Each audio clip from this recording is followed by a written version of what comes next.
હજુ જેમનું મન એકાગ્ર થયું નથી એવા વ્યક્તિ ક્યારે પણ નિરાકારની ઉપાસના કરવામાં ક્યારેક એને ભ્રમમતી થઈ શકે છે. એટલા માટે પરીક્ષિતને ગંગા નદીના કિનારે સાકાર બ્રહ્મની વાત કરે છે. રાજન સાંભળ. ઉતિહિ કર્મ વાસનામહ, ભાગવતના બીજા અધ્યાયના બીજા સ્કંદના 10મા અધ્યાયના 4થા શ્લોકમાં કે ઉતયઃ કર્મ વાસનાહ. વાસનાના 3 પ્રકાર હોય રાજા. અસદ વાસના, સદ વાસના અને સદ અસદ વાસના. વાસના છે એ વિચારોથી પણ, મનના વિચારોથી પણ જેની તત્વરિત ગતિ છે એવી વાસના કહેવાય. આપણે તમે બધાને અનુભવ હશે કે મનના વિચારોથી પણ જેની તત્વરિત ગતિ છે એવી વાસના કહેવાય. આપણે તમે બધાને અનુભવ હશે કે જીવને જ્યારે સ્મશાનમાં લઈ જાય ત્યારે એમના જમણા પગે અગ્નિ અડાડે ત્યારે એવું બોલવામાં આવે કે ભાગ જીવ અગ્નિ આવી. વાસ્તવમાં જીવ હોય તો આપણે કોઈ દી શબને ત્યાં સ્મશાન ભૂમિમાં લઈને જઈએ, પરંતુ આપણા દેહની અંદર 14 જગ્યાએ વાસના હોય છે. વાસના એટલી, એની ગતિ એટલી ઝડપે હોય કે આપણે વિચારોથી પણ ન પહોંચીએ પેલા આપણી વાસના પહોંચે. આપણે કોઈ પણ વસ્તુ અમદાવાદમાં જોઈ હોય કે મુંબઈમાં જોઈ હોય એવી જ વસ્તુ આપણી સ્થાનિક સિટી એટલે કે આપણી નજીકનું ચલાલા કે અમરેલીમાં આપણે જોઈએ એટલે આપણે એક ક્ષણની અંદર વિચાર કરીએ કે અમદાવાદ કે મુંબઈ જોઈતી એવી જ વસ્તુ છે. આપણી વાસના તત્વરિત એ જગ્યા ઉપર જાય. એટલે તો મહાપુરુષો પોતાના જમણા પગનો અંગૂઠો હોય એનું ધોવે છે. આપણી ઘરે મહાપુરુષો આવે તો આપણે જમણા પગના અંગૂઠાનું સ્નાન કરાવીએ, એનું નિર્માલ્ય જલ આપણે સ્પર્શ કરાવીએ. શું કામ? કારણ કે વાસના છે એ નાશ થાય. યહી વાસનાનું ઉદાહરણ પરીક્ષિતને 10મા સ્કંદમાં પૂતના સ્વરૂપે આપશે. જોજો, ભગવાને પ્રથમ પૂતનાનો વધ કરે. પૂતના એટલે કે વાસના કહેવાય. આપણા દેહની અંદર વાસનાનો નાશ થાય ત્યારે જ આપણું મન એકાગ્ર બને. એ પહેલા કોઈ દિવસ આપણું મન એકાગ્ર બની ન શકે. તો રાજા સદવાસના, અસદ વાસના અને સદ અસદ વાસના 3 વાસનાના પ્રકાર છે. 7મા સ્કંદની શરૂઆત ખૂબ નાનો 7મો સ્કંદ છે 12 સ્કંદમાંથી, પરંતુ વાસના સ્કંદ છે, ઉતિલીલા સ્કંદ છે. રાજા સાંભળ. જે વંશની અંદર ભગવાનનું ભક્ત પ્રહલાદનું પ્રાગટ્ય થયું, ભગવાને નહીં પશુ કે નહીં નર એવું નરહરિ અવતારને ભગવાને ધારણ કર્યો છે એવી હું પવિત્ર તને કથા કહીશ. જ્યાં સુધી વાસના હોય, વાસનાને મારવા માટે નરસિંહ જોઈએ. નરસિંહ એટલે કે તાકાત જોઈએ.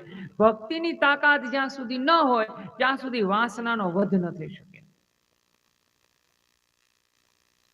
પૂજા કરતા હોઈએ આપણે પણ મન આપણું એકાગ્ર ન હોય તો, માળા આપણે ફેરવતા હોય ને મન આપણું એકાગ્ર ન હોય તો, મનને એકાગ્ર કરવા માટે રાજા પ્રથમ તો વાસનાનો વધ કરવો પડશે. જેમ મારી તમારી પાસે આપણે જે વસ્ત્ર ધારણ કર્યું છે એમાં એક ઊભો તાર હોય અને એક આડું તાર હોય. 2 તારથી આપણું વસ્ત્ર બને. એમાં એક કર્મનું હોય જીવનમાં અને એક વાસનાનું હોય. જે આપણે ધારીએ ને એ તાર ખેંચી શકાય. પરંતુ ભગવત ગીતાના બીજા અધ્યાયની અંદર ભગવાન એવું કહે, 3જા અધ્યાયના 5મા શ્લોકમાં, નહીં કર્મ સક્ષણપી જાતુ તિષ્ઠતિ કર્મ કરસ્તુ. આપણા જીવનનો એક ક્ષણ પણ એવો ન જાય કે આપણાથી કર્મ થતું ન હોય. કાં તો આપણે દ્રષ્ટિથી કર્મ હોય, કાં તો આપણા શરીરથી કર્મ હોય, કાં આપણા મનથી કર્મ હોય અને કાં તો આપણા વિચારોથી કર્મ હોય. ન જાય એપી ક્ષણ તિષ્ઠતિ કર્મ કરોસ્તુ. એક ક્ષણ પણ એવી આપણાથી ન જાય કે આપણે કર્મ ન કરીએ. તો રાજા કર્મના વાસ કરતા પહેલા વાસનાનો નાશ કરવો પડશે. જ્યાં ફળની આશા નાશ થઈ જાય ત્યાં કર્મ છે કાર્ય બની જાય. કોઈ પણ પ્રકારના ફળની આશા નહીં, ત્યાં કર્મ છે એ એક કાર્ય બની જાય છે જો વાસના હોય તો. આવું જ રામચરિત્ર માનસમાં છે. જો જ્યારે કેવટ પ્રસંગમાં પ્રભુને ગંગા પાર ઉતારવાના હોય, મર્યાદા પુરુષોત્તમ શ્રી ચંદ્રજીને ત્યારે કેવટ અને મહાભારત રામચરિત્ર માનસમાં 3 પાત્રો એવા છે સાહેબ કે જેને ક્યાંય માંગ્યું નથી છતાં માંગ્યું છે. રામચરિત્ર માનસનું પહેલું એટલે કે કેવટ એને ભગવાન પાસે કશું ન માંગ્યું. હનુમાનજીએ રામચંદ્રજી પાસે શું માંગ્યું? કયો મને? કાંઈ માંગ્યું નહીં. ભરતજીએ રામચંદ્રજી પાસે શું માંગ્યું? કાંઈ નથી માંગ્યું. આ 3 પાત્ર એવા છે જેને નથી માંગ્યું ને છતાં માંગ્યું. જોવો, જો તમે ડીપથી રામચરિત્ર માનસનો અભ્યાસ જેમણે કરેલો હશે એમને ખબર હશે. પ્રથમ તો હનુમાનજીએ રામચંદ્રજી પાસે એક વસ્તુ માંગી કે પ્રભુ મારી માં અંજનીને દર્શન દેતા જાજો. ભરતજીએ ગંગા પાસે માંગ્યા ધર્મ અર્થ ન પ્રીતિ રામ જન્મ જન્મ રામ રતિપદ ચાહુ. ગંગાજી પાસે ભરતજીએ માંગ્યું કે મને જન્મો જન્મ રામમાં પ્રીતિ રહેજો, બસ એના સિવાય મારી પ્રીતિ કશે જાય નહીં. કેવટે રામ પાસે માંગ્યું કે પ્રભુ જ્યારે 14 વર્ષનો વનવાસ પૂરો કરીને આવો ને ત્યારે ફરી મને એક વખત દર્શન આપજો. कर्म यद्यपि हम जो करते हैं उसी में हम जो फल की आशा नहीं छोड़ देते तो वो हमारा कर्म भी वासना के स्वरूप में रूपांतर हो जाता है. न जाए तो कर्म वासना खबर पड़ती नहीं. गीताना आ श्लोकનો અવળો અર્થ કોણે કરી દીધો છે કે કર્મ કરવું પણ ફળની આશા ન રાખવી. આવો અર્થ થતો જ નથી સાહેબ. 582 ભગવાનને બોલેલા શ્લોક છે. લાવો હું તમને એનું ભાષાંતર કરી દઉં. એવો મને એક અર્થ એ શ્લોકનો બતાવી દો કે એમાં એવું થાય છે કે કર્મ કરવું પણ ફળની આશા ન રાખવું. એવું નથી સાહેબ. એનું ગુજરાતી અર્થ એવો થાય કે કર્મ કરવું પણ ફળ ઉપર અધિકાર ન જમાવવો. આશા તો હર કોઈ રાખે સાહેબ. તમે કોઈ પણ કાર્ય કરતા હોય એમાં ક્યાં કાર્યમાં તમારી આશા ન હોય? બતાવો મને. ક્યાં ફળમાં ક્યાંય ને ક્યાંય એવી ઈચ્છા આપણી ન હોય કે હું આ કર્મ કરું અને મને એનું ફળ પ્રાપ્ત ન થાય? આપણે અહીં શું કામ બેસે ભાગવત કથામાં? ક્યાંય ને ક્યાંય મોક્ષના ફળની આશા છે મને તમને, કે અહીંયા બેસે ને તો આપણા જીવનના ક્યાંય ને ક્યાંય વિચારો પરિવર્તન થશે. એમાં પણ આપણો વિચારોમાં પણ આપણે ફળની આશા ઉદ્ભવે છે. યદિ કેવટને ભગવાન પાસે કઈ ન માંગ્યું પણ અધિકાર ન જમાવ્યો પણ આશા વ્યક્ત કરી દીધી. પ્રભુ બીજું કાંઈ ન કરો તો કાંઈ નહીં, પણ તમે નાવમાં બેસો ને એ પેલા મને તમારા ચરણ ધોવા દો. હું તમારું ચરણ ધોઈ લઉં. તમારા ચરણની રજ છે એને હું પ્રક્ષાલન કરી અને અમે પી જઈએ ને તો અમે બધા જ અમારા વિચારોને શુદ્ધ થાય, અમે મુક્તિ અને મોક્ષ મળી જાય. પ્રભુ બસ આટલું કરો. જોવો, પાત્રમાં પણ પોતે લોટ બાંધવાનું પાત્ર લઈ આવે છે. રામચરિત્ર માનસનો પ્રસંગ છે સાહેબ. ભગવાનનો એક એક ચરણ ધોવે છે. કેવળ ભગવાનને બેસવા નથી દેતો, ઉભા રાખે છે. શું કામ? કે એક હાથ પોતાના મસ્તક ઉપર રહે ને એટલા માટે. નકર તો ધારે તો પથ્થર ઉપર શિલા ઉપર આસન ને કરી અને એ કેવટ છે એ ભગવાનનું ચરણ ધોઈ શકત, પણ નહીં, ઉભા રાખીને ધોવે છે. શું કામ? કે એક પગ આપણે ઊંચો કરીએ તો આપણે એક હાથે એક ગમે તે વસ્તુનો ટેકો જોઈ. કેવટ ભગવાનના ચરણમાં બેહીને એનો મસ્તક ઉપર હાથ ધરે છે. પ્રભુ મારા મસ્તક ઉપર હાથ ધરો ને કે મને આવા ગમનના ફેરા મટી જાય મારા. मेरी छोटी सी है नाव तेरे जादू भरे पाव मोहे डर लागे राम कैसे बिठाओ तो है नाम मेरी छोटी सी है नाव तेरे जादू भरे पाव मोहे डर लागे राम कैसे बिठाओ कैसे बिठाऊं तो है नाव में।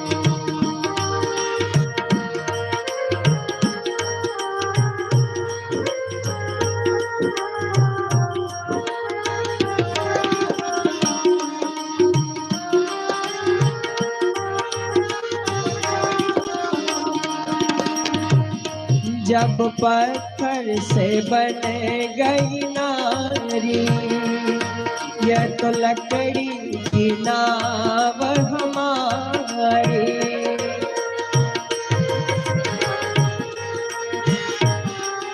ओ,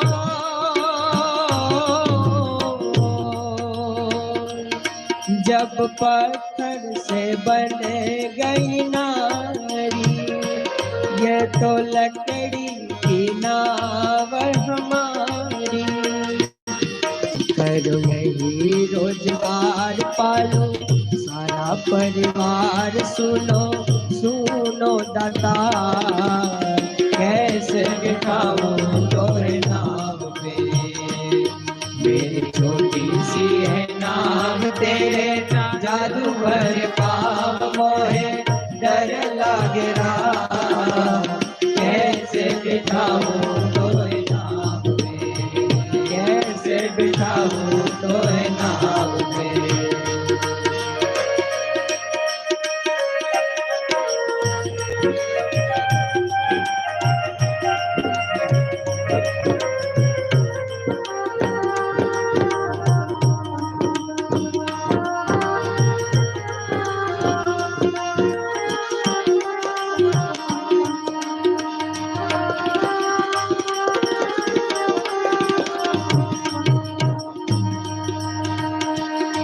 धीरे धीरे वह नाव चलाता, वह तो गीत खुशी के गाता।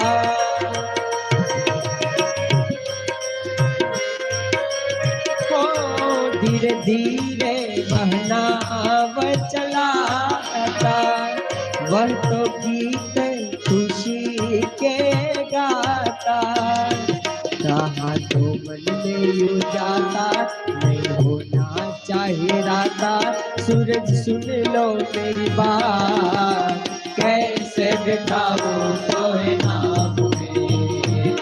मेरी छोटी सी है नाव तेरे जादू पर पाव मोहे डर लाग रहा। कैसे बिठाऊं तोरे नाव में, कैसे बिठाऊं तोरे नाव में, कैसे बिठाऊं तोरे नाव में। क्योंकि राजा कर्म और वासना दोनों के बीच में यह हमारा जीवन है। यद्यपि जो व्यक्ति चाहता तो कर्म का नाश करता या तो वासना का नाश करता, पण राजा सांभळ, क्यारेय पण कर्मनो नाश न थाय। જ્યારે માણસ વાસનાનો નાશ કરે ત્યારે ક્યાંય ને ક્યાંય એને ભક્તિ, ભગવાનના ક્રિયા પ્રત્યેની એની ભાવ, એની ઉત્કંઠા વધતી જાય। રાજા સાંભળ, ભગવાનનું સ્વરૂપ કેવું છે કે ભગવાનને જે જે ભાવે ભજે, અને ગોવિંદ માહિતમ્ય કહેવામાં આવે છે કે રાજા ભગવાનને પોતાનો ભક્ત જે ભાવથી ભજે એ ભાવથી ભજા। અહમ શરણાગત વત્સલમ, ભગવાનનું એક નામ છે શરણાગત વત્સલઃ।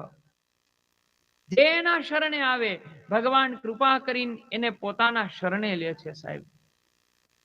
એવું ભગવાનનું સ્વરૂપ છે। રાજા સાંભળ, ભગવાનને કોઈ ભાવથી ભજી જાય, રાજા કોઈ ક્રોધથી ભજે, કોઈ ભગવાનને વેરથી ભજે, કોઈ ભગવાનને પ્રેમથી ભજે, તો ગોપી ભગવાનને કામથી ભજી જાય છે સાહેબ। આવો શબ્દ ભગવત કથાના 7મા સ્કંદની અંદર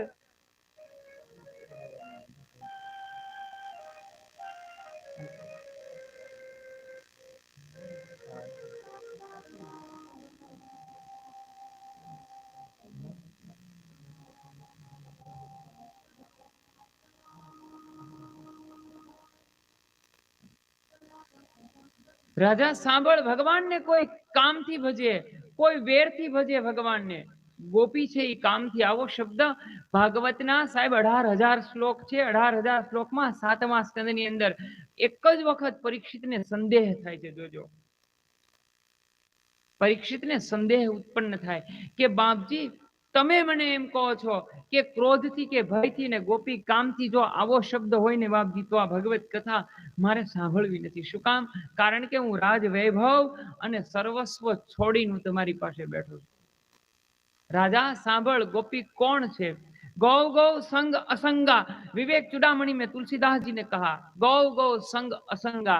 જ્યારે 5 કર્મ ઇન્દ્રિય, 5 જ્ઞાન ઇન્દ્રિય અને 1 મન, આ 11 નું સમન્વય થાય, જ્યારે જીવને ખબર ન પડે કે હું સ્ત્રી છું કે હું પુરુષ છું, જ્યારે હું તત્વ હટી જાય ને ત્યારે હરિ તત્વ પકડે ને વેહી ગોપી છે.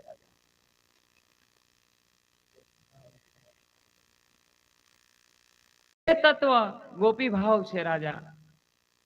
રાજા સાંભળ, સતત ચિંતનથી, સતત ક્રોધથી, આપણને જેની સાથે વેર હોય ને એનું સતત ચિંતન રહે, જેની સાથે આપણે અનબનાવ હોય એનું સતત ચિંતન આપણને આ વેરથી વધે. એક ઈયળ હોય ને, આપણે બધાએ સાંભળ્યું છે, ઈયળ હોય ને એ ભમરી હોય, ઈયળને લઈ અને પોતાના દરની અંદર મૂકે છે, પછી સતત એને ડંસ મારે છે, બહાર વહી જાય, સતત ડંસ મારે, પાછી આવે, સતત ડંસ મારે, પાછી આવે. આવું સતત ચિંતન થાય એટલે ઈયળને સ્મરણ થઈ જાય, સ્મરણ ભમરીનું થઈ જાય, અને થોડો સમય થાય ને સાહેબ, ત્યાં ઈયળને પાંખ આવે, પાંખ આવે ને તો ઈયળ ઉડવા લાગે. શું થાય? સતત ચિંતન છે સ્મરણમાં બદલે, અને સ્મરણ છે ને એ એક આધ્યાત્મિક ભાવમાં બદલી જાય.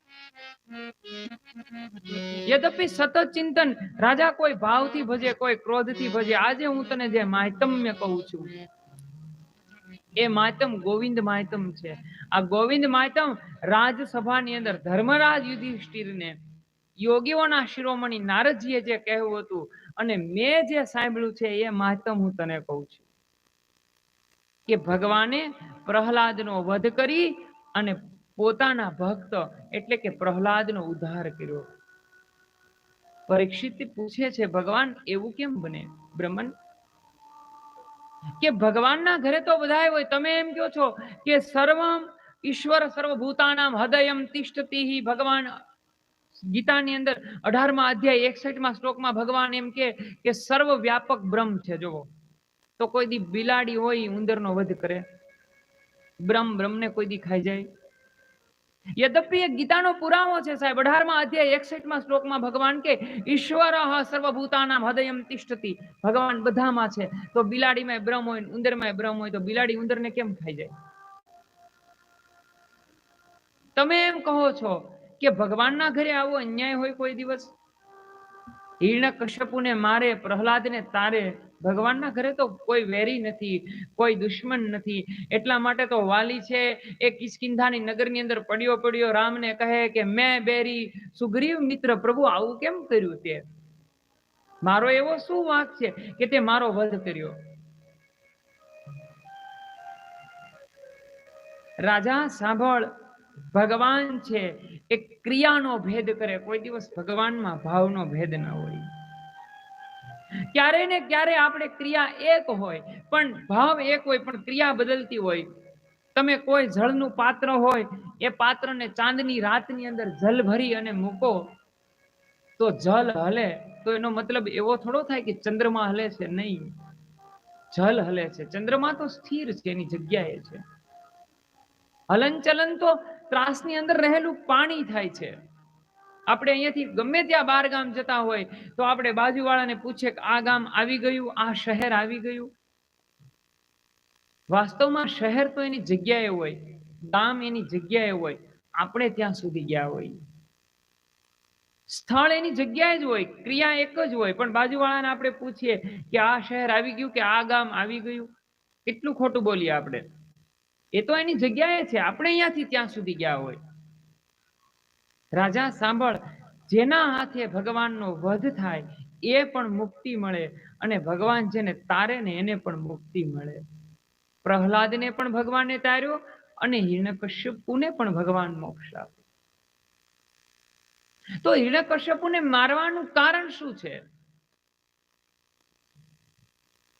રાજન સાંભળ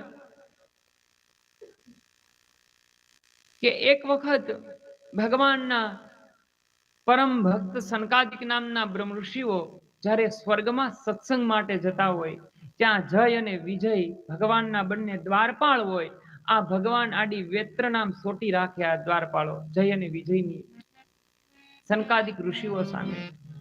અને ભગવાન એને આ જોઈ અને સનકાદિક ઋષિઓ શ્રાપ આપે કે ભગવાનના દ્વારે જવામાં પણ જો તમે આડશરૂપ થતા હો અને સત્સંગ માટે પણ જો તમે અમને રોકી શકતા હો તો જાઓ, તમે અમને શ્રાપિત કરીએ છીએ કે તમે અસુર યોનીને પામી જાઓ.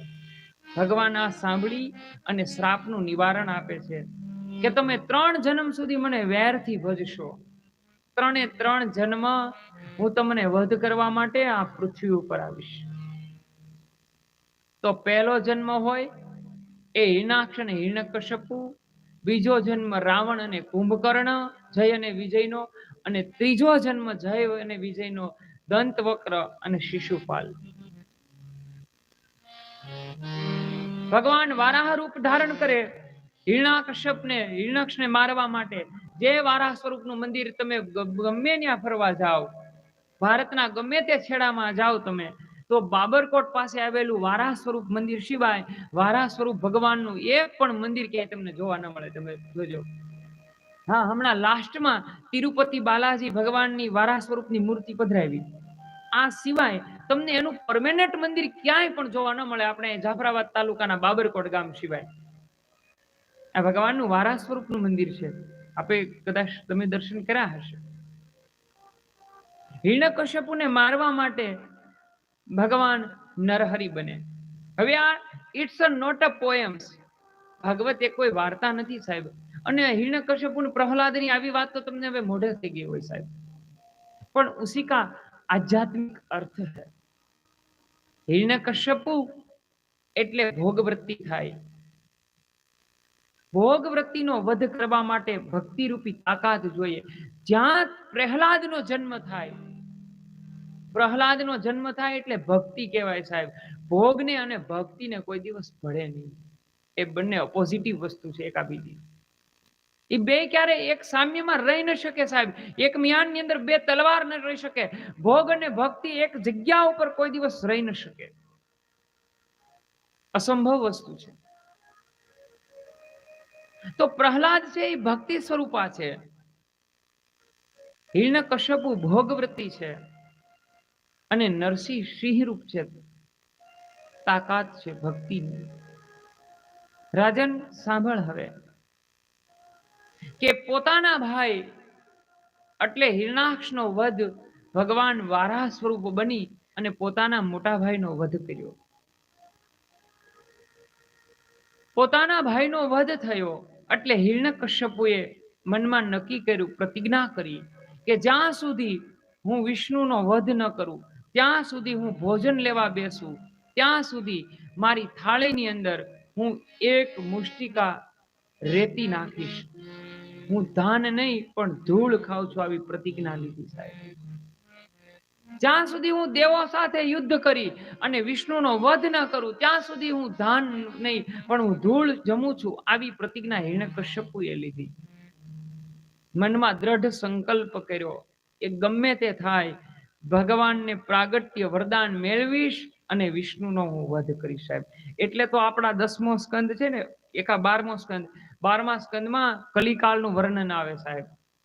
5200 વર્ષ પહેલા આ કલિકાળનું વર્ણન થઈ ગયેલું છે. હમણાંનું ન હોય કાંઈ. ઉપરની વાતું હમણાંની હોય, પણ મૂળ ભાગવત છે ને તો 5200 વર્ષ પહેલા લખાઈ ગયું હોય. એમાં એવું લખેલું છે, મારા શબ્દો નથી, 4થા અધ્યાયની અંદર, કે રાજા સાંભળ, તું કલિકાળનું વર્ણન સાંભળવાની ઈચ્છા કરે છો, પણ કલિકાળની પ્રજા એટલી આળસુ હશે કે મંદ ભાગી હશે, હત ભાગી હશે, અને કલિકાળની પ્રજા કરતા સત્યુગ, ત્રેતા અને દ્વાપરના અસુર હશે, જેને યોગ અને ધ્યાન કરી ભગવાન પાસે વરદાન માંગ્યા. કલિકાલે નામ સ્મરણ માત્ર, કલિકાળમાં માત્ર નામ અને સ્મરણથી પરમાત્મા મળશે, પણ કલિકાળની પ્રજા એટલી આળસુ છે કે નામ અને સ્મરણ પણ નહીં દે સાહેબ. આપણને નામ અને સ્મરણની આળસ થાય તો આપણે કલિકાળનું બાનું દઈ દેવાય કે ભાઈ એમાં આપણો કાંઈ વાંક નથી, આપણે નિર્દોષ છીએ. માળા ફેરવાનો સમય ના રહે તો કલિકાળનું બાનું દઈ દેવાય કે ભાઈ કળિયુગ છે, આમાં કાંઈ માળા ને આમાં કાંઈ પૂજા ને કાંઈ આપણાથી થાય નહીં કાંઈ. આપણે દોષિત ન થવાય. અને અમસ્તુ પણ આપણો નિયમ છે. જુઓ, દોષને આપણે કોઈ દી સ્વીકારી ન લઈએ. જોજો, ભૂલ હોય ને, ભૂલ એને કોઈ દી સ્વીકારી ન શકીએ. આપણે હંમેશા આપણું યશ વાળી કોઈ વસ્તુ હોય ને જલ્દી સ્વીકારી લઈએ. આપણા લીધે કોઈનું સારું થયું હોય ને આપણે જલ્દી સ્વીકારી લઈએ, પણ આપણા લીધે કોકને હિત કે અહિત થયું હોય ને એ આપણે સ્વીકારી ન શકીએ સાહેબ. ક્યારે? અરે હું એમાં હતો જ નહીં. આપણે હોઈએ તોય આપણે ના પડી, હું હતો જ નહીં એમાં, હું ક્યાં હતો, ક્યાંય મારો એમાં હાથ જ નથી ક્યાંય. આપણી વાત નથી કરતો, આ તો બહારની વાત કરું છું. આવું સ્ટેપની સ્વીકૃતિ ના હોય સાહેબ આપણામાં, ગમે તેમ કરીએ તો ક્યારેય પણ. આપણી પ્રકૃતિમાં સ્વીકૃતિ છે જ નહીં. તો હિરણ્યકશ્યપુએ આવું નક્કી કર્યું કે ગમે તે થાય પણ હું એની સાથે યુદ્ધ કરીશ.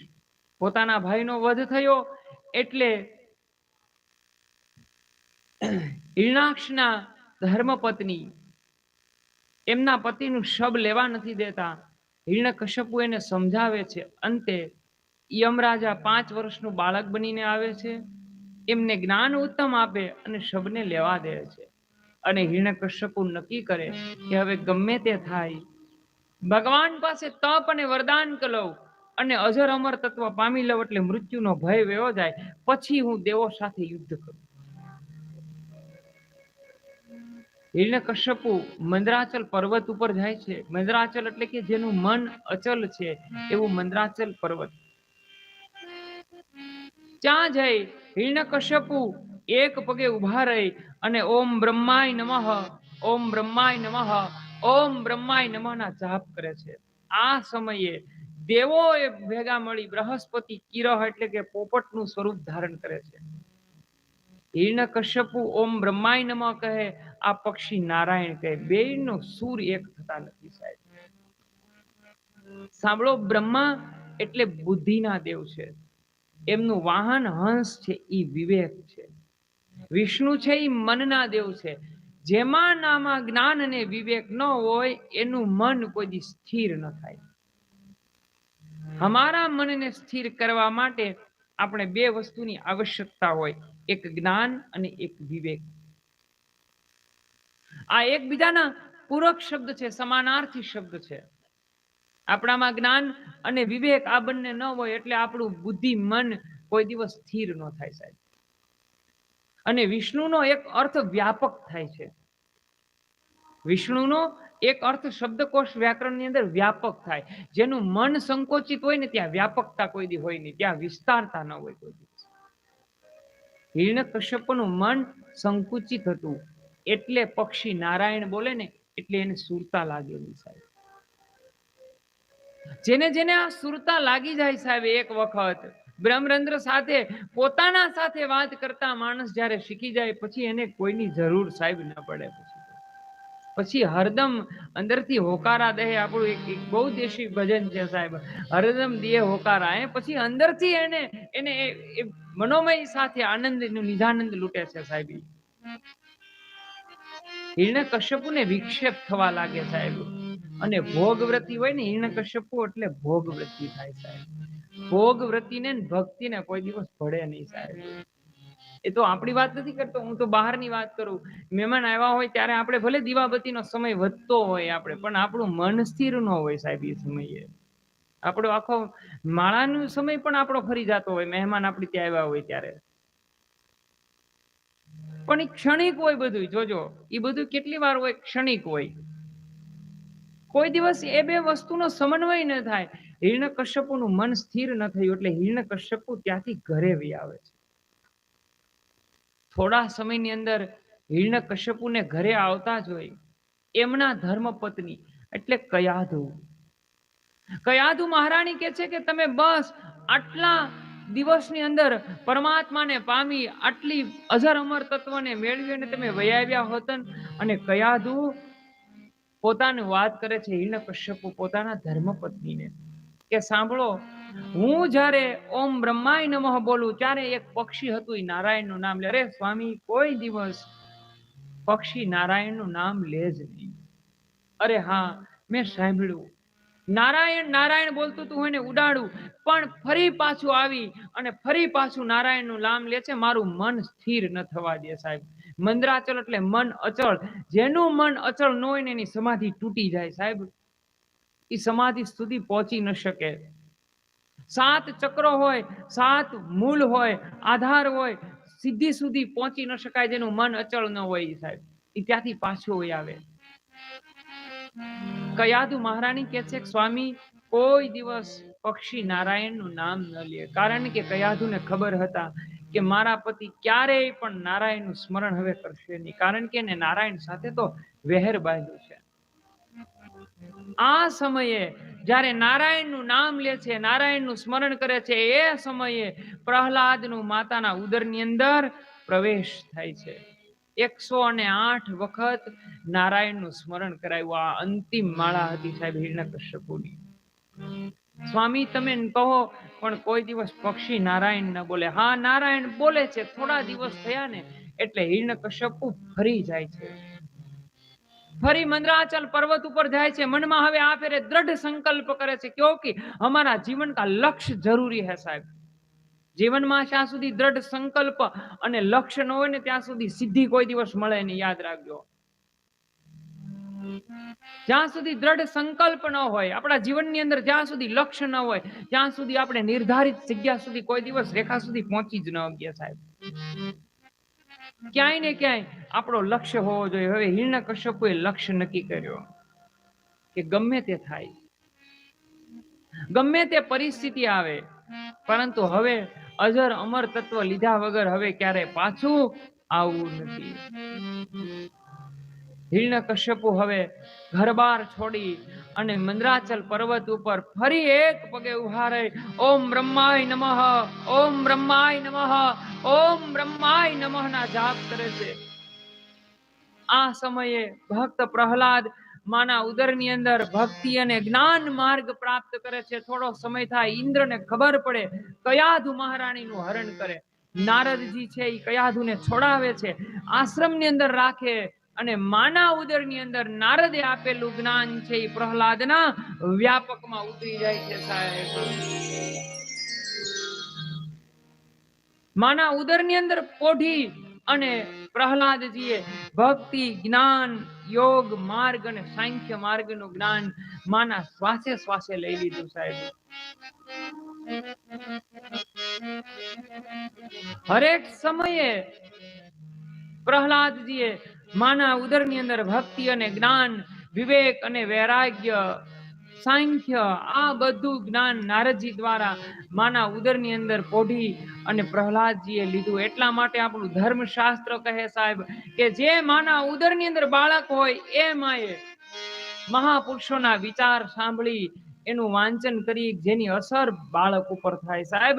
એનો ઉદાહરણ આપણા શિવાજી છે સાહેબ.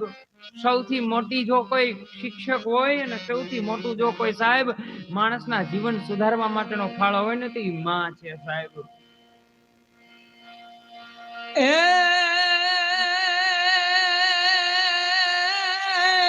પેટમાં પોઢીને સાંભળેલી બાળ રામ લક્ષ્મણ ની વાત રે, બાળ રામ લક્ષ્મણ ની વાત.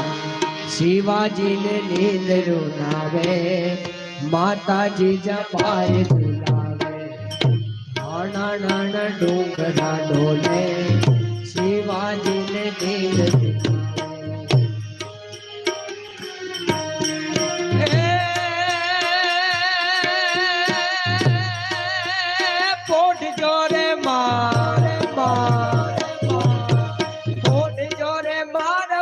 પોઢી લેજો પેટ ભરીને આજ રે અમે પેટ ભરીને કાલે કાળા યુદ્ધ ખેલાશે, કાયા તારી લોહી માનાશે, નાના નાના ડુંગરા ડોલે, શિવાજીને નીંદ રૂનાવે.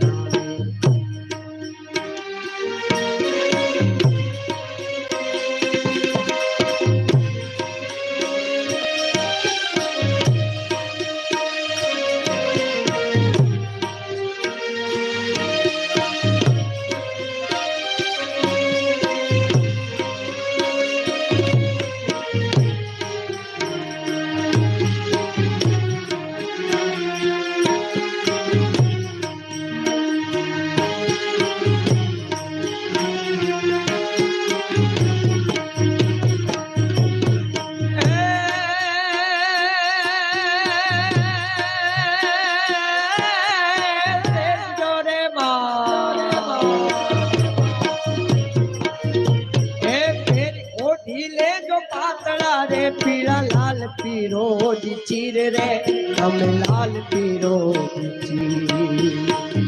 કાયા તારી લોહી માનાશે, ઢાકણ દેવી ઢાલ મોટાશે, કાયા તારી લોહી માનાશે, ઢાકણ દેવી ઢોલ મોટાશે.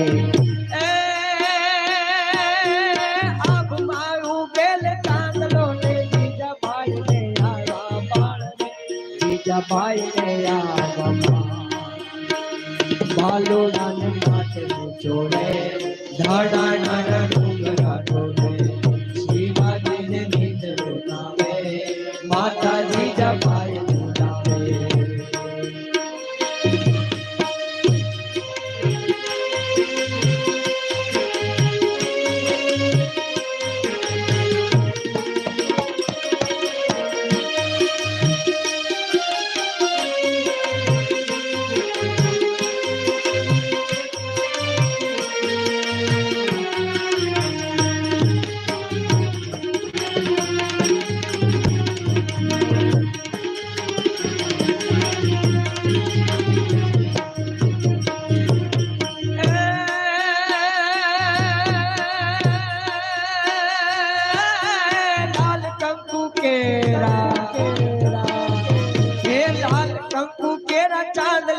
भाल ताड़ जो केसरी आड़ रे तम ताड़ केसरी आधी सिंदूरिया खापा छाती माथे झीलवा मापा शिवाजी ने नींद नावे माता जी जपाए झुलावे शिवाजी ने नींद नावे माता जी जपाए झुलावे शिवाजी ने नींद नावे माता जी जपाए झुलावे शिवाजी ने नींद नावे माता जी जपाए झुलावे હિરણ્યકશ્યપુ મંદરાચલ પર્વત ઉપર જઈ અને હવે અજર અમર તત્વની પ્રાર્થના માટે બ્રહ્માનું તપ કરે છે સાહેબ. જેમની પાસે વિવેકનો અભાવ છે એવો હિરણ્યકશ્યપુ બુદ્ધિના દેવની પ્રાર્થના કરે. જોજો, વિવેક અને બુદ્ધિ બંને એક સાથે હોવા જોઈએ, એમાં બેમાંથી એકનો અભાવ છે. આ વાર્તા નથી. મંદરાચલ પર્વત ઉપર વિવેકનો વાહન એટલે કે હંસ છે. હંસ એટલે વિવેક થાય. વિવેકના અધિષ્ઠ બુદ્ધિ છે. વિવેક જેનો નાશ પામે એની બુદ્ધિ સાહેબ નાશ પામી જાય, અને જેની મતિ નાશ પામે ને એનો વિનાશ નજીક આવી જાય છે. હિરણ્યકશ્યપુએ નક્કી કર્યું કે બસ હવે અજર અમર તત્વની પ્રાપ્તિ કરવું. 6 માસ સુધી ઓમ બ્રહ્માય નમઃ, ઓમ બ્રહ્માય નમઃ, ઓમ બ્રહ્માય નમઃ ના જાપ કરે છે. વિષ્ણુ ભગવાન બ્રહ્માને કહે છે કે હવે જાઓ, તમારો ભક્ત છે પોતાનું શરીર જીણ કરી નાખે છે, હવે જાઓ. ચારે બાજુ બ્રહ્માના નાદથી મંદરાચલ પર્વત ઘેરાવા લાગ્યો. હવે હિરણ્યકશ્યપુ આંખ પણ ખોલતા નથી સાહેબ. દ્રઢ સંકલ્પથી કાર્ય હંમેશા મારા બાપ સિદ્ધ થાય. અહીંયા બ્રહ્મા હંસ ઉપર આરૂઢ થઈ અને આવે છે. પ્રહલાદ હિરણ્યકશ્યપુને જગાડે છે, બેટા હિરણ્યકશ્યપુ, બેટા હિરણ્યકશ્યપુ કરે, પણ હિરણ્યકશ્યપુ આંખ ખોલતા નથી. ભગવાન શું કરે છે? બ્રહ્મા એના કમંડળમાંથી જલ લઈ અને હિરણ્યકશ્યપુના મસ્તક ઉપર છટકાવ કરે. એટલે હિરણ્યકશ્યપુ આંખ ખોલીને ભગવાનને કહે છે, બોલો તમે જ બ્રહ્મા છો સાહેબ. જ્યાં તેની બુદ્ધિમાં વિવેક ના હોય એ ભગવાનને પણ પહેચાની ન શકે, જાણી ન શકે. નથી એ દૂરનો છે નજદીકનો, સ્વામી નરસિંહને નિહાળજો. પાસે ન હતી પાય તોય હુંડીએ લખતો હતો, અને શેઠ એનો સાંભળો હુંડીએ સ્વીકારી લેતો હતો સાહેબ. यद्यपि जब हमारा विवेक नाश होता है उसी दिन हम परमात्मा को भी पहचान नहीं पा सकते. હિરણ્યકશ્યપુ બ્રહ્માના પગમાં પડીને કહે છે, સાંભળો હવે મારે વરદાન જોઈએ છે, મને વરદાન આપી દો, મારું મૃત્યુ ન આવે. બ્રહ્મા હિરણ્યકશ્યપુને કહે છે, સાંભળ, મંદ્રેણ પરમ દારુણમ, જેણે અવતારને ધારણ કર્યો હોય ને એનો નાશ તો થાય જ. હું પણ ભગવાનની નાભીમાંથી મારું પ્રાગટ્ય થયું છે, તો મારા 100 વર્ષ થાય ત્યારે મારે પણ આ દેહ છોડવો પડે. જેનું સર્જન હોય ને એનું વિસર્જન હોય ને હોય. બીજું કંઈક માગી લે. હિરણ્યકશ્યપુને વિચાર આવ્યો કે આજે ભગવાન આવ્યા છે ને બધું માગી લઉં. કે તો સાંભળો બ્રહ્મા, તમે મને દેવામાં જો સમર્થ હોવ ને, તમે મને દઈ શકતા હો ને, તો સાંભળો, હું માંગુ ને એટલી વસ્તુ મને આપો. કે બોલ, યાચના કર. કે સાંભળો, મારું મૃત્યુ બહાર નહીં, મારું મૃત્યુ અંદર નહીં, મારું મૃત્યુ ઉપર નહીં, મારું મૃત્યુ નીચે નહીં, મારું મૃત્યુ આકાશમાં નહીં, મારું મૃત્યુ પાતાળમાં નહીં. અરે બ્રહ્મા, મારું મૃત્યુ કાષ્ઠથી નહીં, લોહથી નહીં. સાંભળો, મારું મૃત્યુ છે એ દિવસે નહીં અને રાતે નહીં, અને હવે કહું છું એ સાંભળો કે તમારા સર્જન થયેલી કોઈ પણ વસ્તુથી મારું મૃત્યુ નહીં નહીં અને નહીં. બ્રહ્મા કે છે તથાસ્તુ જા. આવું વરદાન હિરણ્યકશ્યપુએ લઈ લીધું. મનની અંદર જે ડર હતો મૃત્યુનો ઈ ચાલ્યો ગયો સાહેબ, બસ વયો ગયો ભાઈ. હિરણ્યકશ્યપુને થઈ ગયું કે હવે બસ મારા મૃત્યુનો ભય વયો ગયો. આપણને બધાને જીવનમાં એક જ ડર હોય મૃત્યુનો, આ ડર વયો ગયો. હિરણ્યકશ્યપુ અહીં ઘરે આવે છે. પોતાનું નગર, હિરણ્યકશ્યપુનું નગર એટલે હાલનું મુલતાન નામનું શહેરમાં હિરણ્યકશ્યપુનું રાજધાની હતી. જે મુલતાન એટલે હાલનું પંજાબ કહેવાય. આ જગ્યા ઉપર હિરણ્યકશ્યપુની રાજધાની હતી. હિરણ્યકશ્યપુએ આવીને જાહેર કર્યું કે સાંભળો, રાજા છે એ સર્વશ્રેષ્ઠ છે, માટે દીવાબતી પૂજા અને માળા મારા નામનું કરી લેવું. ઋષિ મુનિઓની માળા બંધ થઈ સાહેબ. જ્યારે ધર્મ કાર્ય પૃથ્વી ઉપર બંધ થાય ને સાહેબ, જ્યારે વૈદિક કાર્યો બંધ થાય ને ત્યારે આ પ્રકૃતિની સ્થિતિમાં ફેરફાર થાય છે. વૈદિક કાર્ય અને ધર્મ કાર્ય બંધ થાય ત્યારે આની સંસ્કૃતિની આપણી ધરોહર છે ને નાશ પામે છે સાહેબ.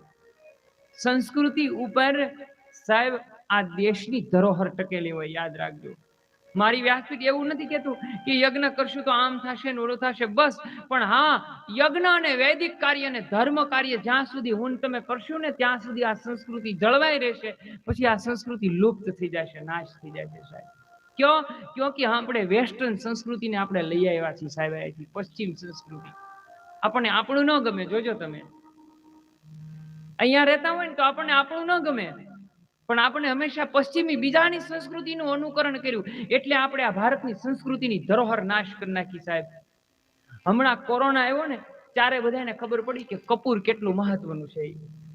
ઘરે ઘરે કપૂરદાની છે, સોકેટ બોર્ડમાં ભરાવીને એક કપૂરની ગોટી મૂકી દે. હજી ઘણા ઘરે ચાલુ છે. હવે આ કપૂર આરતીમાં આદિ અનાદિથી હાલ્યું આવે કે નહીં કહો તમે? આદિ અનાદિથી કપૂર હાલ્યું આવે. ભલે ઓલો મંત્ર કપૂરનો નથી, કર્પૂર ગૌરામ કરુણાવતારમ, એ કપૂરનો મંત્ર નથી, પણ જ્યારે આપણે આરતી ઉતારીએ અને કર્પૂર ગૌરાંગ આવે એટલે આપણે કપૂરની એક ગોટી મૂકીએ અને ભગવાનની આરતી ઉતારીએ છીએ. આપણું વિજ્ઞાન ને આપણી ઋષિ મુનિઓની સાહેબ સમજણ કેટલી ઊંડી હતી, જોજો તમે. આપણી પાસે કેવું વિશાળ વિજ્ઞાન હતું. આ ધરોહર સંસ્કૃતિને કોણે નાશ કરી સાહેબ? આપણે પોતે. આજના જ પેપરની અંદર સાહેબ, આજનું ઇન્ટરવ્યુ તમે બધા ક્ષત્રિય સમાજમાંથી આવો છો, તમે યુટ્યુબ ઉપર સર્ચ કરજો. આજે મીરાબા મોરબી આવ્યા છો સાહેબ, એટલે કે રાજકુમારી બા મોરબીના. એમણે આજે જે પ્રવચન આપ્યું સાહેબ, એ સાંભળજો યુટ્યુબમાં સર્ચ કરીને. એના જે શબ્દો આજના છે. આજે બપોરે 1:17 મીરાબાએ પોતાનું વક્તવ્ય આપ્યું છે, પ્રેસ કોન્ફરન્સ યોજીને. આ ઝૂલતો પુલ તૂટ્યો ને એના વિશે. 1819 થી બનાવેલો પુલ જ્યાં સુધી રાજઘરાનાના સમારકામમાં હતો ત્યાં સુધી કોઈ દી તૂટ્યો નહીં. હવે કેમ તૂટ્યો? સમજી લેવાનું. ધરોહર સંસ્કૃતિ, આ યજ્ઞ છે ને, એ આપણી સંસ્કૃતિને જાળવી રાખવાનું સાહેબ સાધન છે. આ બધું એક કપૂરની ગોટી જગાવીએ આપણે તો આપણું વિજ્ઞાન હવે એમ કે હવે આપણે બધા સ્વીકારીએ કયો કે બેક્ટેરિયા નાશ પામે. પેલા આપણે આવું કદી સ્વીકારતા નહીં. કપૂર કોના ઘરે હોય? આખા ગામમાં બ્રાહ્મણના ઘર સિવાય ને સાધુના ઘર સિવાય કપૂર ક્યાંય જડે જ નહીં. જીપીએસમાં કપૂરને ગોતવું પડે કોના ઘરે છે એ. હવે ઘરે ઘરે કપૂરના ડબ્બા છે. શું કામ? કે આપણે સ્વીકાર્યું. યદ્યપિ અમારી સંસ્કૃતિ છે, જોવો આપણું વિજ્ઞાન કેટલું આગળ. આપણે બધાના ઘરે પેલા ગાય રાખવામાં આવતી. શું કામ રાખે? જોવો તમે વિચાર કરો. આપણા ઘરે પ્રસંગ હોય તો તોરણ બાંધીએ આપણે આશોપાલવના. આવું આપણા ઋષિ મુનિઓએ વર્ષો પહેલા એવું વિજ્ઞાન સાબિત કરીને કીધું કે આ બધી વસ્તુમાં એટલી બધી તાકાત છે કે બેક્ટેરિયા કે વાયરસને ફેલાવતું અટકાવવામાં આ સૌથી મોટો ફાળો ભજવે છે. આ આપણી ધરોહર છે સાહેબ, આ આપણી સંસ્કૃતિ છે. એને આપણે ન જાળવશું ને તો એ લુપ્ત થઈ જશે. તો અહીંયા હિરણ્યકશ્યપુ પોતાના નગરની અંદર જાહેર કર્યું કે યજ્ઞ બંધ થયા. ઋષિ મુનિઓ ભગવાનના ચરણે જાય છે. એ પ્રહલાદ થોડા મોટા થયા. હવે પ્રહલાદ મોટા થયા ને એટલે પિતા એટલે કે હિરણ્યકશ્યપુ પ્રહલાદને ખોળામાં બેસાડીને કહે છે, બોલો પ્રહલાદ, તમે શું ભણશો? રાજનીતિ, દંડનીતિ શાસ્ત્ર નીતિ શું ભણશો? કે શસ્ત્ર નીતિ.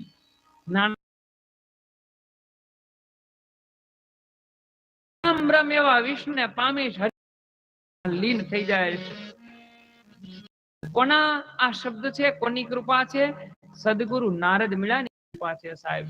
ગુરુ બિન જ્ઞાન ન ઉપજે, ગુરુ બિન સંચય ન ટળે, ગુરુ બિન મિટે ન ભેદ, ભલે વાતો તારે વેદ. નારદજી દ્વારા આપેલું જ્ઞાન છે, એ જ્ઞાન હિરણ્યકશ્યપુની સામે નાનકડા પ્રહલાદ ઉચ્ચારે છે. હિરણ્યકશ્યપુને એમ થયું કે આમને હું દૈત્ય બાળકોની સાથે મૂકું ને એટલે એના વિચારો એની સાથે ભળી જશે. એટલે હિરણ્યકશ્યપુ શંડ અને અમર્ક શુક્રાચાર્યના પુત્રને બોલાવે છે. બોલાવીને કે છે જાઓ આમને દૈત્ય બાળકોની સાથે રાખજો. એક દિવસ જ્યારે શંડ અને અમર્ક બંને ગુરુજીઓ બહાર ગયા એટલે હિરણ્યકશ્યપુના બાળક એવા ભગવાન પ્રહલાદે હરિનામ સ્મરણ ખાવી દીધી. પરમાત્માનું નામ અને સ્મરણ જેને શ્વાસે શ્વાસે છે. ધૂણી રે ધખાવી રેલી અમે તારા નામની, ધૂણી રે ધખાવી રેલી અમે તારા નામની, અમે તારા નામની રે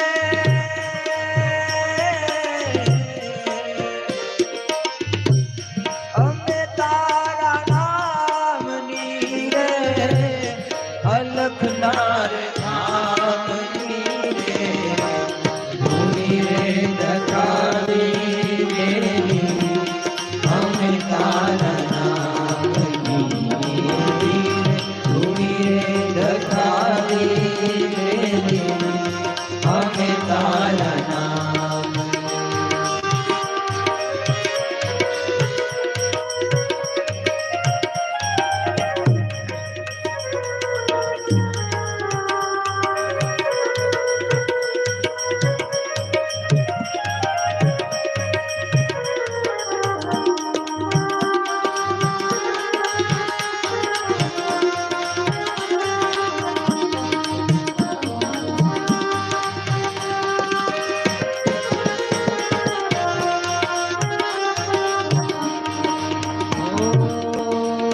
ભૂલો રે પડો રે હંસો આંગણે ઊંઘીને આયો, ભૂલો રે પડો રે હંસો આંગણે ઊંઘીને આવ્યો, તન મન ચિતર છોડાઈ માર્ગ માર્ગ રટવાયો, તન મન ચિતર છોડાયો માર્ગ માર્ગ અથડાયો.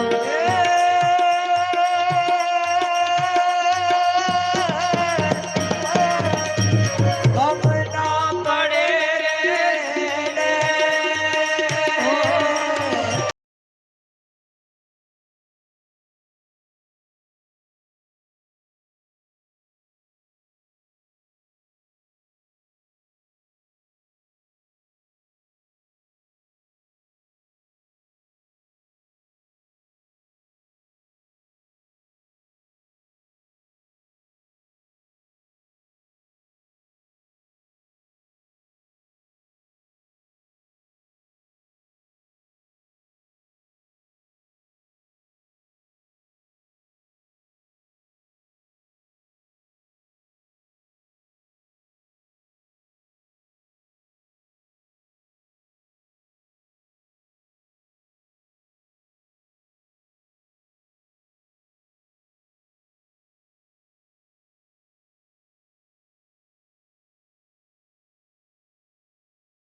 નાનકડો પ્રહલાદ દૈત્ય બાળકોને જ્ઞાન આપે છે. બાળકો સાંભળો, કુમારમ અતિ પ્રજ્ઞો ધર્માનામ ભાગવતા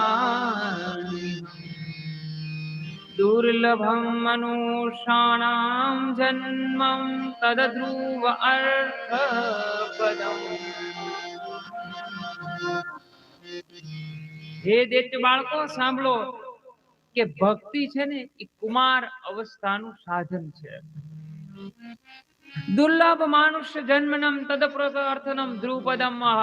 મનુષ્યનો જન્મ દુર્લભ છે ને એમાં પણ દુર્લભ ભગવાનનું સ્મરણ અને કીર્તન કરવું. ભક્તિ છે એ કુમાર અવસ્થાનું સાધન છે. એ વૃદ્ધા અવસ્થાનું સાહેબ કોઈ દી સાધન જ નથી. વૃદ્ધા અવસ્થા તો શું છે? ખાલી સ્મરણ કરવાની વસ્તુ છે. આપણે બેસી શકીએ વૃદ્ધાવસ્થામાં? અરે સાહેબ નીચે બેસી નથી શકતા, એમાં આસન શું કરીએ? કપાળ. ગુરુજીની ગેરહાજરી છે. પ્રહલાદ શું કરે છે? માટીના ભગવાન બનાવે. માટીના ભગવાન બનાવી પોતે હાથની અંદર કડતાલને ધારણ કરી અને દૈત્ય બાળકોને પણ શ્વાસે શ્વાસે હરિસ્મરણ કરાવે છે. કારણ કે ષંડ અને અમર્કની બંનેની ગેરહાજરી છે. बड़े भाव और बड़े प्रेम से दैत्य बाळको ने भेगा करी प्रहलाद दैत्य बाळकोना विचारने पण फेरवी शके. તું જ સંગ જો કોઈ વૈષ્ણવ થાય તો જ તું સાસુ વૈષ્ણવ. તારા સંપર્કમાં આવ્યા પછી બીજાના વિચારોને શુદ્ધ થાય તો જ તું માનવું કે તું ભગવાનનો ભક્ત છો. ભજ નારાયણ નારાયણ નારાયણ ભજ નારાયણ નારાયણ નારાયણ ભજ નારાયણ નારાયણ નારાયણ ભજ નારાયણ નારાયણ નારાયણ. સીતારામ રામ રામ રાધે શ્યામ રામ શ્યામ. સીતારામ રામ રામ રાધે શ્યામ શ્યામ શ્યામ. સીતારામ રામ રામ રાધે શ્યામ શ્યામ શ્યામ. સીતારામ રામ રામ રાધે શ્યામ શ્યામ શ્યામ. ભજ નારાયણ નારાયણ ભજ નારાયણ નારાયણ નારાયણ ભજ નારાયણ નારાયણ નારાયણ ભજ નારાયણ નારાયણ નારાયણ. સૂર્ય નારાયણ નારાયણ નારાયણ સૂર્ય નારાયણ નારાયણ નારાયણ. સીતારામ રામ રામ રાધે શ્યામ શ્યામ શ્યામ. સીતારામ રામ રામ રાધે શ્યામ શ્યામ શ્યામ. સીતારામ રામ રામ રાધે શ્યામ શ્યામ શ્યામ. સીતારામ રામ રામ રાધે શ્યામ શ્યામ શ્યામ. ભજ નારાયણ નારાયણ નારાયણ ભજ નારાયણ નારાયણ નારાયણ ભજ નારાયણ નારાયણ નારાયણ. ગુરુજી જ્યારે બહાર આવું હરિ કીર્તન સાંભળે છે એ સમયે ષંડ અને અમર્ક બંને પણ ગુરુજી પણ ત્યાં આવી ગુરુજીને પણ આ નામ બ્રહ્મથી નાદ બ્રહ્મ અને નાદ બ્રહ્મથી પરમ બ્રહ્મમાં રંગાઈ જાય છે. એ પણ જે સ્મરણ પર હરિ નામ ન લેતા એવા ષંડ અને અમર્ક પણ હરિ કીર્તનને કરવાને લાગ્યા. ભજ ગોવિંદ ગોવિંદ ગોપાલા. હે ભજ ગોવિંદ ગોવિંદ ગોપાલા. ભજ ગોવિંદ ગોવિંદ ગોપાલા. હે ભજ ગોવિંદ ગોવિંદ ગોપાલા. ભજ મુરલી મનોહર નંદલાલા. ભજ મુરલી મનોહર નંદલાલા. ભજ મુરલી મનોહર નંદલાલા. ભજ મુરલી મનોહર નંદલાલા. ભજ ગોવિંદ ગોવિંદ ગોપાલા. હે ભજ ગોવિંદ ગોવિંદ ગોપાલા. ભજ ગોવિંદ ગોવિંદ ગોપાલા. એ સમય હિરણ્યકશ્યપુ આવી અને આ સકીર્તન બંધ કરાવે. બંધ કરો. તેમણે જીવન પર્યંત ક્યારે પણ નામ અને સ્મરણ ન કર્યું હોય એમને મુખ ઉપર હરિસ્મરણ નામ સુદ્ધા પણ આવે નહીં સાહેબ. હિરણ્યકશ્યપુ એટલે હજી ભોગ વૃત્તિ છે. જોવો જ્યાં સુધી પ્રહલાદ છે સામે તો પણ હજી ભોગ વૃત્તિ ઉત્કાંઠા વાળી છે સાહેબ. પરીક્ષિતને સુખદેવજી સમજાવે છે કે રાજા ભક્તિનો માર્ગ છે ની કઠણ છે. એટલા માટે જ તુલસીદાસજી રામચરિત્ર માનસમાં કે ભક્તિ કે પંથ कृपा न की धार खगही लागत नहीं पारत बारा. यही मार्ग पे चलना यद्यपि कठिन है. અહીંયા રહી અને એ તો ગૌરીશંકર શિખર જેવું છે સાહેબ. ત્યાં કોક જ રહી શકે, બાકી નીચે વયા વાય. અહીંયા પ્રહલાદ ને ફરી ઘરે લઈ આવે છે. પ્રહલાદને ઘરે લાવી અને હિરણ્યકશ્યપુ પ્રહલાદને પોતાના ગોદમાં બેસાડીને કહે છે, પ્રહલાદ સાંભળો, હવે મારા મોટા ભાઈ એટલે કે હિરણાક્ષનો વધ વિષ્ણુએ કર્યો છે. વિષ્ણુ આપણો દુશ્મન છે, એમનું નામ અને સ્મરણ આપણે લેવાય નહીં, એની સાથે તો આપણે વેર છે. પિતાજી સાંભળો, કોઈ દિવસ ભગવાન વિષ્ણુ કોઈનો વધ કરે નહીં. રામ કિસી કો મારે નહીં, ऐसो पापी नहीं मेरो राम, आप ही आप मर जाएंगे करके बुरा काम. ભગવાન કોઈ દી પિતા કોઈનો વધ કરે નહીં. ભગવાન તો પોષણમ પુષ્ટિ ઇતિ, ભગવાન તો પોષણ કરે છે, ભગવાન તો પાલન કરે છે. અને નાનકડો પ્રહલાદ પોતાના પિતાને કહે છે, તસ્માતમ સર્વદેહિનામ સદા સર્વગ્રહાતમ અંધકૂપમ વનય ગતે હરિમ આશ્રય. પિતા સાંભળો, આ સંસાર રૂપી અંધકારના કુવામાં ડૂબી એમના કરતા હરિ આશ્રય કરી અને તમે તમારા જીવનને શ્રેયકર બનાવો. જે નામ અને સ્મરણ તમે લીધું હશે, જે નામ અને સ્મરણ ભક્તિ રૂપી જે ગુરુ ઘરેથી આપેલા મંત્ર અને જાપ તમે કર્યા હશે પિતા, એનો અર્થ કરી, એનું સ્મરણ કરી અને અંતે હરિ આશ્રય, હરિને આશ્રય કરવા વાળા બનો. પણ વિનાશ કાળે વિપરીત બુદ્ધિ.